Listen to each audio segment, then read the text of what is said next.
So they went ahead and started at Berea College in Kentucky in 1991. And the idea of going to Berea College first was that it was a work-study university, meaning everyone, I'm pretty sure it still is the same way today, everyone at that school is on work-study, and they go there for free as long as they work on campus. So that was a great way to start this idea of having service as well, be a part of campus life and students' education. And then from there, they went and founded 27 scholar schools. And if you look at them on a map, you'll see they're perfectly situated along the Appalachian Trail, meaning that Corella intended to have the money come back to the area that she was so passionate about, the area that she grew up in. So what she wanted to see was that students from Appalachia and from other areas of the states could go to these schools and impact these communities positively and help students get to college and serve others. Then later on, as the program went on, we're talking about mid-90s now, a bunch of other universities started calling the foundation saying, we love the service learning model, we would love to have our students do it, but unfortunately the Bonner Foundation did not have the money to expand out. They only had enough to be endowment for the original 27 schools. And that's why we're called scholar schools. We're directly funded from the Bonner Foundation.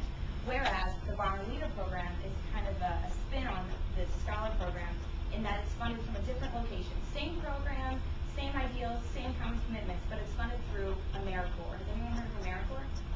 Yeah? Okay. It's like the Domestic Peace Corps, and essentially provides slots for various amounts of activities that people can sign up for. So these schools have a certain number of slots. Like at our school, they have 100 AmeriCorps slots, and students get paid through a different avenue. They're still Bonners, still the same program. And the Bonner vision essentially includes three different kind of triads of development. And they see campuses as opportunities for creating real change.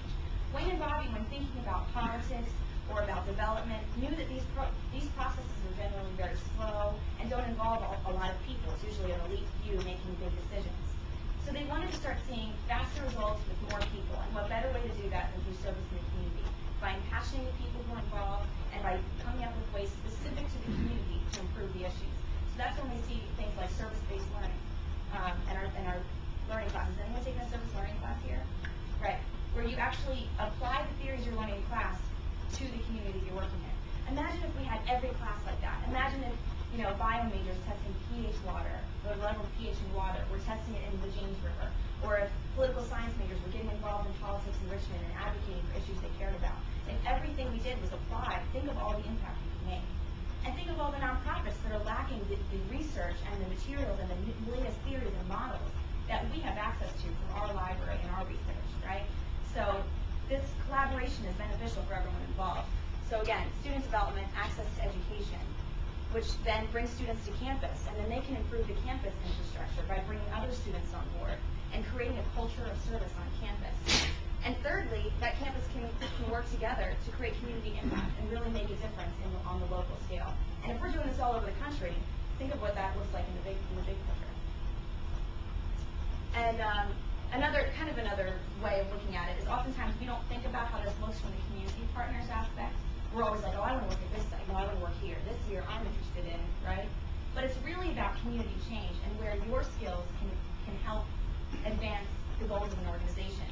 And so this is just an interesting way of looking at it. And something I found interesting when working at the foundation is from the perspective of a community partner, they see it as, for example, the exploration phase, which is characterized by freshmen by the first year, all the way through expertise phase where us seniors would be involved with. And that correlates with a variety of types of work it could be doing. So, for those who are shadowing the first year process, they're involved in one-time service projects or regular volunteer work.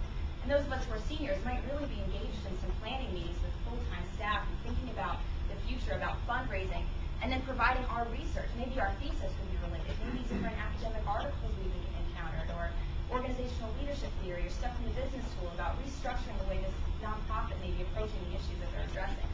So that's what essentially the Bonner program is trying to do, and that's where the change happens. Hopefully in your 4 years, you're able to specialize enough, both in your service and in your academics, to kind of intersect them and make positive, real change in the nonprofit you've been working. And this is just an interesting little thing. You know how we have our own student development through the 5 E's. The foundation itself has developed in all sorts of ways. So if you look in this timeline, it goes from 1990 to 2010, and you can see where the Berea pilot and 22 original scholar schools started out, and then they, in the 1995, got around to community-based research. So that phrase you hear now was created by organizations like Bonner, who have incorporated that.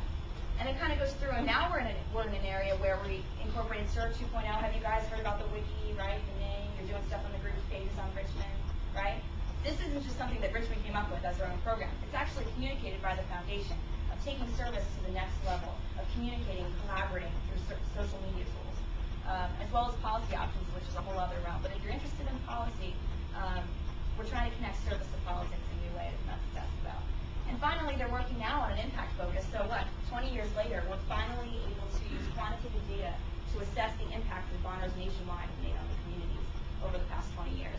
So it's going to be a really interesting milestone for the foundation to see really what's been going on and where we can make better change. So that was my learning experience at the Bonner Foundation. It's really cool to see the whole national picture and to have met so many people, so many students and administrators who care about this work just as much as we do.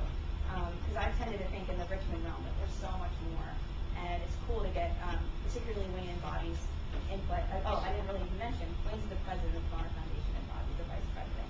And they started thinking about all this when they were our age and look what they've accomplished and how many students have been able to go to college because of them and how many communities have been impacted. I mean, I'm getting goosebumps thinking about it, you know? Like, these ideas and dreams and goals and ambitions you might have now could really branch out and do something big in the future. So, it's a good example of that.